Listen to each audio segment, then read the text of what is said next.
Cette vidéo va vous expliquer comment saisir une prescription médicale ou ordonnance dans Topaz, comment créer une DAP ou un bilan et comment les dates de soins sont générées. L'accès à l'onglet Ordonnance, qui permettra la saisie de la prescription ainsi que sa numérisation, se fait en cliquant sur le bouton Recherche patient.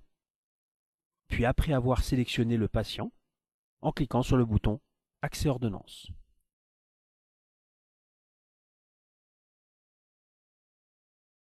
Si le patient a une ordonnance en cours, cet écran affichera la dite ordonnance. Sinon, il affichera la dernière ordonnance effectuée et facturée, appelée aussi ordonnance historisée. Voire il n'affichera rien s'il n'y a aucune ordonnance pour ce patient.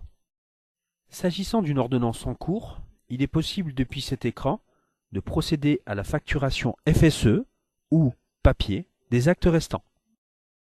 Si la prescription à saisir est une nouvelle prescription, cliquez sur Créer ordonnance pour démarrer une nouvelle saisie. Si la prescription est un renouvellement, après avoir choisi l'ordonnance à renouveler dans la liste des ordonnances, ce sera souvent la dernière affichée, cliquez sur le bouton Renouveler. L'ensemble des éléments de l'ordonnance renouvelée apparaîtra à l'écran sans avoir besoin de les ressaisir. Dans notre exemple, nous allons saisir une nouvelle prescription ou ordonnance. Pour ce faire, cliquez d'abord sur le bouton Créer ordonnance. Si le patient est issu d'un enregistrement de carte vitale via le lecteur baladeur, il vous sera proposé de décharger le contexte de facturation désignant la date de prescription et l'assurance à utiliser et enregistrer ce jour-là. Tout d'abord, nous allons sélectionner à droite de l'écran s'il s'agit de soins correspondant à une maladie, c'est le choix par défaut, ou à un accident du travail. Passons à la partie prescription.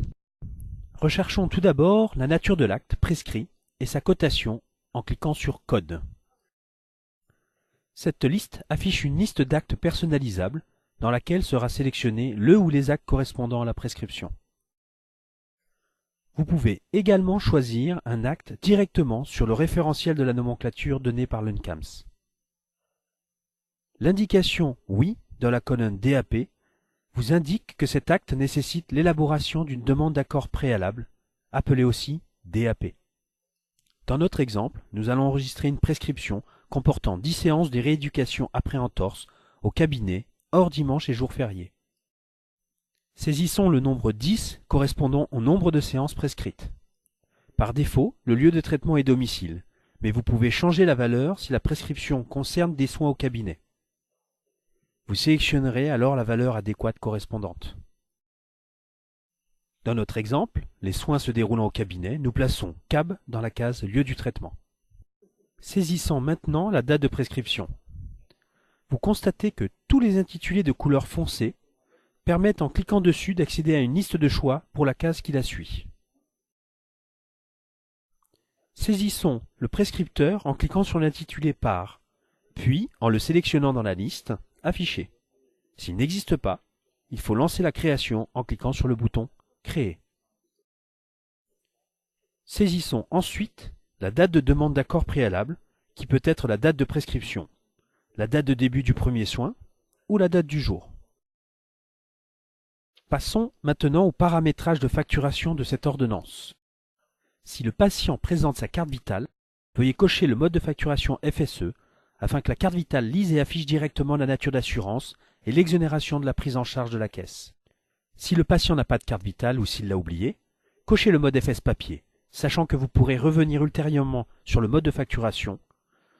Dans le mode FSE papier, saisissez la nature d'assurance et le code d'exonération de prise en charge. La part caisse est déterminée par la nature d'assurance choisie. Parmi le choix des assurances, vous pouvez choisir celle adaptée à la prescription du patient. Lorsque vous choisissez une assurance autre que maladie, le pourcentage caisse se change automatiquement. Prenez comme exemple la maladie ALD. Celle-ci passe à 100% pour déterminer que la prise en charge par la caisse du patient est en totalité. Dans notre exemple, nous allons rester en maladie à 60%. Si aucune complémentaire n'a été fixée, Topaz choisit par défaut le tiers payant à 60%. Mais si vous voulez une prise en charge de la mutuelle, vous n'avez plus qu'à cocher la case part complémentaire transmise afin que le tiers payant passe en C+M. Attention, si aucune complémentaire n'a été paramétrée pour le patient, Topaz bloquera en facturation, ne vous autorisant pas à facturer la part mutuelle en tiers payant.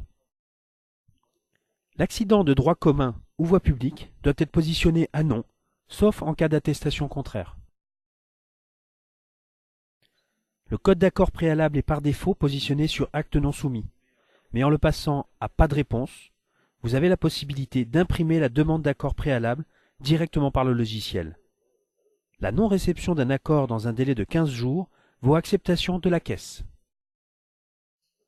Vous pouvez rajouter des dépassements hors nomenclature ou des dépassements d'exigence sur chaque acte à facturer en rentrant le montant de ce dépassement dans l'une des deux cases. L'ensemble des éléments de la prescription étant saisis, cliquez sur le bouton « Enregistrer ». Si vous pouvez planifier à l'avance les actes de la prescription, le bouton « Planifier » permettra de calculer les dates selon la fréquence souhaitée. Dans la majorité des cas, il est rare de pouvoir planifier l'ensemble des séances d'une prescription à l'avance. La prise des rendez-vous, la validation de ces derniers et la répartition éventuelle entre les praticiens du cabinet seront plutôt effectuées dans le sous-onglet Pointage et l'agenda de l'univers Gestion d'activité. Maintenant, revenons sur l'ordonnance et abordons la numérisation de la prescription et l'édition de la DAP, nécessaire pour certains actes de la nomenclature. La dématérialisation de la prescription papier se fait par le bouton Numérisation, se trouvant sur la fenêtre d'acquisition d'images en cliquant sur le haut du bouton Score. Nous vous invitons à lire la vidéo didacticielle de l'utilisation du composant Score sur notre site internet. Dans notre exemple, nous fermons sans acquérir d'image. Le bouton Imprimer DAP permet d'éditer la demande d'accord préalable à envoyer au médecin conseil de la caisse. Voyons maintenant comment nous allons valider une séance, c'est-à-dire indiquer à Topaz que celle-ci a bien été faite. Appelons pour ce faire le tableau de pointage s'affichant dans l'onglet Traitement. Réglons les paramétrages de visualisation des ordonnances en cours en utilisant les filtres situés en haut du tableau. Choix de la date de pointage, du praticien, éventuellement de l'exécutant et du facturant. L'ensemble des ordonnances en cours correspondant aux critères définis est ainsi listé avec pour chaque ligne d'ordonnance la cotation, si un bilan a été effectué, le lieu de traitement, le nombre de séances prescrites, le nombre de séances effectuées, le nombre de séances à facturer et la date du dernier rendez-vous. Prenons comme exemple le patient sélectionné qui a une prescription de 15 séances prévues, dont 12 séances déjà effectuées et à facturer. Pointons la séance en cochant la case P de la ligne d'ordonnance.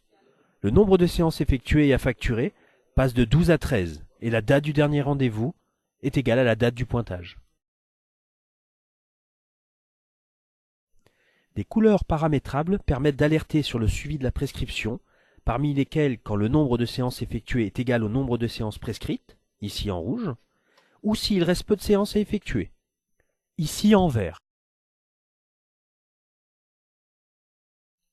On remarquera le bouton Bilan qui permet de rajouter un acte de cotation à la facture des soins. Ce même bouton Bilan permet également d'élaborer une fiche de synthèse diagnostic bilan via un logiciel de bilan ou juste sur une fiche synthèse de bilan à remplir. Enfin, le bouton Facture FSE ou Facture papier permet à ce niveau d'afficher l'aperçu de la facturation et facturer les soins de la ligne sélectionnée. D'autres vidéos didacticielles abordent de manière précise ce sujet. Nous vous conseillons de les visualiser pour compléter votre formation. Nous vous souhaitons une bonne utilisation de Topaz.